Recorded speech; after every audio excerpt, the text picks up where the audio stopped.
नमस्कार दोस्तों, आपको इस वीडियो में दिखाने जा रहे हैं आज के सांस रोक देने वाले मुंबई और बेंगलुरु रोमांचक महामुकाबले की पूरी हाईलाइट। तो अंत तक वीडियो जरूर देखिएगा। लेकिन इससे पहले अगर आपको भी बेंगलुरु और मुंबई के बीच खेला गया का दोस्तों आईपीएल 2025 का 20वां और अब तक का सबसे रोमांचक सांसों को रोक देने वाला महामुकाबला, आज आईपीएल इतिहास की दो बड़ी टीमें मुंबई इंडियंस और रॉयल चैलेंजर्स बेंगलुरु के बीच वानखेड़े स्टेडियम मुंबई में खेला गया। ऐसे में मुकाबले की शुरुआत हुई मुंबई के टॉस जीतने को लेकर। जी हां, आज के इस रोंगटे खड़े कर देने वाले महामुकाबले में कप्तान हार्दिक पांड्या ने टॉस जीता और पहले गेंदबाजी करने का फैसला किया और विपक्षी टीम बेंगलुरु को बल्लेबाजी के लिए आमंत्रित किया था। फिर मुकाबला शुरू हुआ। रनों की बारिश करने के इरादे से बेंगलुरु की ओर से किंग विराट कोहली और फिलिप सॉल्ट ओपनिंग बल्लेबाजी करने के लिए मैदान में उतरे। दोस्तों, इन दोनों ही बल्लेबाजों के कंधों पर इस महामुकाबले में अपने टीम को एक विस्फोटक ओपनिंग शुरुआत दिलाने की बड़ी जिम्मेदारी थी। लेकिन दोस्तों, मुंबई के खिलाफ इस महामुकाबले में बेंगलुरु की शुरुआत काफी खराब रही। जी हां, भले ही पहले ओवर की पहली गेंद पर स्ट्राइक पर खड़े बल्लेबाज फिलिप्स सॉल्ट ने एक जोरदार चौका जड़ा, लेकिन दोस्तों गेंदबाजी कर रहे ट्रेंट बोल्ट ने फिलिप्स सॉल्ट को ज्यादा वक्त तक क्रिच पर नहीं टिकने दिया और दूसरी ही गेंद पर सीधा क्लीन बोल्ड करते हुए जल्दी ही बेंगलुरु को एक बड़ा झटका दे दिया। आपको बता दें, फिलिप्स सॉल्ट आज मात्र 4 ही रन बना सके। ऐसे में जल्दी ही पहला झटका लग जाने के बाद अब मैदान में उतरे देवदत्त पडिक्कल और आते ही एक बेहतरीन चौका जड़ते हुए उन्होंने अपना खाता खोला। दोस्तों, भले ही पहले ओवर में फिलिप्स सॉल्ट के रूप में बेंगलुरु को एक बड़ा झटका लग चुका था, लेकिन इसका दबाव मैदान में मौजूद किंग विराट कोहली और देवदत्त पडिक्कल के ऊपर बिल्कुल नहीं देखने को मिला और इसी के चलते मैच का तीसरा ओवर दोनों ही बल्लेबाजों ने बुरी तरह फोड़ डाला और गेंदबाजी करने आए। ट्रेंट बोल्ट के परखच्चे उड़ाते हुए इस ओवर में 2 करारे चौके और एक गगनचुंबी जड़ते हुए पहले 3 ओवर में ही बेंगलुरु को 35 रनों तक पहुंचा दिया। दोस्तों, मुंबई के घातक गेंदबाजी के सामने अलग ही तूफान आज बेंगलुरु के बल्लेबाजों से देखने को मिल रहा था, खास करके विराट कोहली के बल्ले से, जिन्होंने लंबे समय बाद मैच में वापसी कर रहे जसप्रीत बुमराह के दूसरे ही गेंद को सीमा रेखा के पर पहुंचाते हुए उनका स्वागत कर दिया था। काफी ताबड़तोड़ अंदाज में रनों की बरसात हर ओवर से देखने को मिल रही थी और इसी बीच कोहली के बाद पावर प्ले का छठा ओवर स्ट्राइक पर खड़े बल्लेबाज देवदत्त पडिक्कल ने बुरी तरह फोड़ डाला और गेंदबाजी करने आए। दीपक चहर को तारे दिखाते हुए इस ओवर में 2 आसमानी और एक करारे चौक की मदद से 20 रन बटोर डाले और पावर प्ले 6 ओवर का खेल खत्म होने तक टीम को 73 रनों तक पहुंचा दिया। दोस्तों, एक ढाकड़ शुरुआत के चलते बेंगलुरु के बल्लेबाज पूरी तरीके से अब मुंबई के टीम पर हावी हो चुके थे। जी हां, क्योंकि पावर प्ले खत्म हो चुका था, लेकिन अभी भी पडिक्कल और विराट कोहली समय समय पर खराब गेंद को सीमा रेखा के पर पहुंचाते हुए 10 के रन से टीम का स्कोर बोर्ड आगे बढ़ाते जा रहे थे। विकेट गिरने का दूर दूर तक कोई नामो निशान नजर नहीं आ रहा था।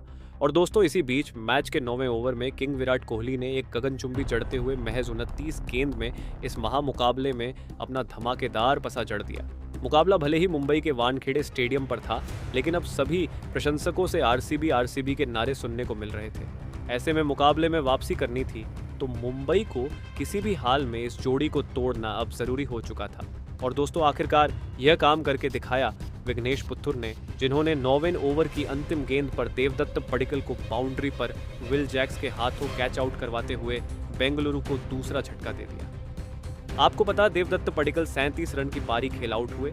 ऐसे में 2 बड़े बल्लेबाज पवेलियन लौट जाने के बाद अब विराट कोहली का साथ निभाने मैदान में उतरे कप्तान रजत पाटीदार। लेकिन दोस्तों, इसके बाद जैसे ही जसप्रीत बुमराह ने गेंदबाजी की कमान संभाली, अचानक से बेंगलुरु की रणगति काफी धीमी हो गई। 10 के रन रेट से आगे बढ़ रही बेंगलुरु अब सीधा 8 के रन रेट पर पहुंच गई। हर ओवर से कभी 3 तो कभी 4 ही रन देखने को मिल रहे थे। लेकिन दोस्तों, अंततः 13वें ओवर रजत पाटीदार अपने हाथ खोलते हुए नजर आए, जहां पर उन्होंने गेंदबाजी करने आए। हार्दिक पांड्या के खिलाफ 2 जोरदार चौके जड़ हुए और इस ओवर में 12 रन बटोर डाले। दोस्तों, इस एक ओवर ने बेंगलुरु के बल्लेबाजी के मोमेंटम को पूरी तरीके से बदल डाला था, क्योंकि इसके बाद अगला ओवर भी बेंगलुरु के हित में रहा, जहां पर किंग विराट कोहली और रजत पाटीदार ने मिलकर 2 और 1 चौका जड़ डाला।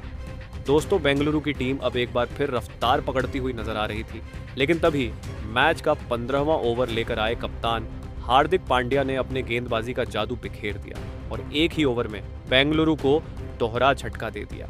जी हां, पहली गेंद पर सेट हुए बल्लेबाज किंग विराट कोहली को बाउंड्री पर कैच आउट करवाते हुए पवेलियन का रास्ता दिखाया, तो वहीं इसी ओवर की तीसरी गेंद पर मैदान में उतरे नए बल्लेबाज लियाम लिविंगस्टोन का भी पत्ता साफ कर दिया।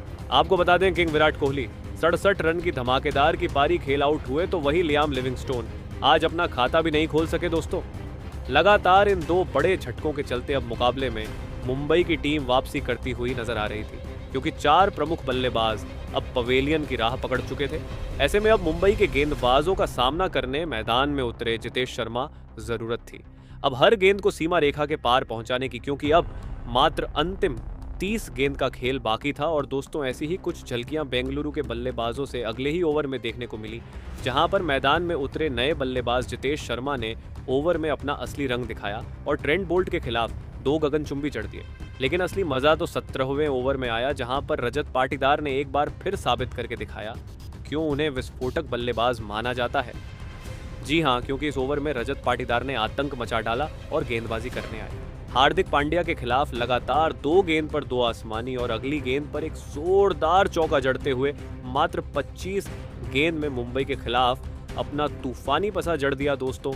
आज अंत के ओवर में बेंगलुरु की बल्लेबाजी इतनी घातक हो रही थी कि सभी मुंबई के समर्थकों ने अब सर पकड़ लिया था। पवेलियन में बैठे किंग विराट कोहली भी हर बड़े शॉट के बाद प्रशंसा करते हुए नजर आ रहे थे, जिस कारण देखते ही देखते इन दोनों ही खिलाड़ियों ने छठे विकेट के लिए 50 से अधिक रनों की साझेदारी भी निभा डाली और साथ ही साथ बेंगलुरु को भी 200 रन के पार पहुंचा दिया लग रहा था अंत तक। अब यह दोनों ही बल्लेबाज मुंबई के गेंदबाजों का डटकर सामना करेंगे।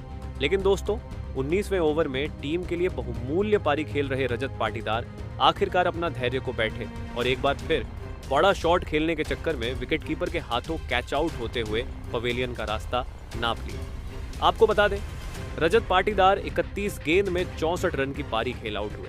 लेकिन दोस्तों, दूसरी छोर पर खड़े जितेश शर्मा ने अंत तक अपनी ताबड़तोड़ बल्लेबाजी जारी रखी और बेंगलुरु को 220 रन के पार पहुंचाते हुए यह महामुकाबला जीतने के लिए मुंबई के सामने 222 रनों का विशाल लक्ष्य खड़ा कर दिया। ऐसे में दोस्तों, इसके बाद बेंगलुरु से मिले 222 रनों के लक्ष्य का पीछा करने मुंबई की ओर से हिटमैन रोहित शर्मा और रायन रिक्टन बल्लेबाजी करने के लिए मैदान में उतरे। दोस्तों, बेंगलुरु ने दिया हुआ लक्ष्य बड़ा था, ऐसे में दोनों ही बल्लेबाजों पर ताबड़तोड़ शुरुआत दिलाने की बड़ी जिम्मेदारी थी और ऐसा ही कुछ आते ही रोहित शर्मा के बल्ले से देखने को भी मिला, जिन्होंने आते ही धमाका मचा डाला और विस्फोटक अंदाज में बल्लेबाजी करते हुए तेज गति से मुंबई का स्कोरबोर्ड आगे बढ़ना शुरू कर दिया। लेकिन दोस्तों, एक अच्छी शुरुआत के बावजूद रोहित आज बड़ी पारी खेलने से पूरी तरीके से चूक गए और दूसरा ओवर लेकर आए। यश दयाल की चौथी गेंद पर सीधा क्लीन बोल्ड होते हुए पवेलियन का रास्ता नाप लिया। आपको बता दें, रोहित शर्मा आज 17 रन बनाकर आउट हुए। फिर अब 3 नंबर पर बल्लेबाजी करने मैदान में उतरे विल जैक दोस्तों। भले ही रोहित शर्मा अपना विकेट गंवा चुके थे, लेकिन मैदान में मौजूद रायन रिक्टन काफी ताबड़तोड़ अंदाज में बेंगलुरु के गेंदबाजों के सामने आज नजर आ रहे थे, क्योंकि हर ओवर में उनके पल्ले से तेज चौका देखने को मिल रहा था और इसी के चलते 3 ओवर में ही मुंबई में 30 रन का आंकड़ा भी पार कर लिया। परंतु दोस्तों, चौथा ओवर लेकर आए जोश हजलवुड ने कमाल कर डाला और चौथी गेंद पर टीम के लिए खतरा साबित हो रहे रायन रिकेल्टन को एलबीडब्ल्यू आउट करते हुए मुंबई को दूसरा झटका दे दिया। आपको बता दें, रायन रिकेल्टन 17 रन बनाकर आउट हुए। दोस्तों, पावर प्ले में ही 2 बड़े झटके लगने के चलते आज मुंबई पहले 6 ओवर में मात्र 53 रन ही स्कोर बोर्ड पर लगाने में सफल हो पाई थी। दोस्तों, भले ही पावर प्ले में मुंबई को एक बेहतरीन शुरुआत नहीं मिली थी, लेकिन बेंगलुरु ने दिए हुए लक्ष्य के करीब पहुंचना था, तो अब मैदान में मौजूद सूर्य कुमार यादव और विल जैक को अपनी जिम्मेदारी को समझते हुए बड़ी पारी खेलना जरूरी था। और दोस्तों, ऐसे ही कुछ झलकियां मैच के 8वें ओवर में देखने को मिली, जहां पर दोनों ही बल्लेबाजों ने अपना बेहतरीन खेल दिखाते हुए कुणाल पांड्या के खिलाफ 3 चौके बटोर डाले। लेकिन दोस्तों, सूर्य कुमार यादव का साथ निभा रहे विल जैक ज्यादा वक्त तक बेंगलुरु के घातक गेंदबाजों का सामना नहीं कर पाए और मैच के 10वें ओवर में बड़ा शॉट खेलने के चक्कर में बाउंड्री पर किंग विराट कोहली को एक आसान सा कैच थमाते हुए पवेलियन का रास्ता नाप लिया। आपको बता दें, विल जैक 22 रन बनाकर आउट हुए। दोस्तों, 100 रन के भीतर 3 बड़े बल्लेबाज पवेलियन लौट जाने के चलते पूरे वानखेड़े स्टेडियम में अब सन्नाटा छा चुका था। पूरी तरीके से दबाव मुंबई पर था।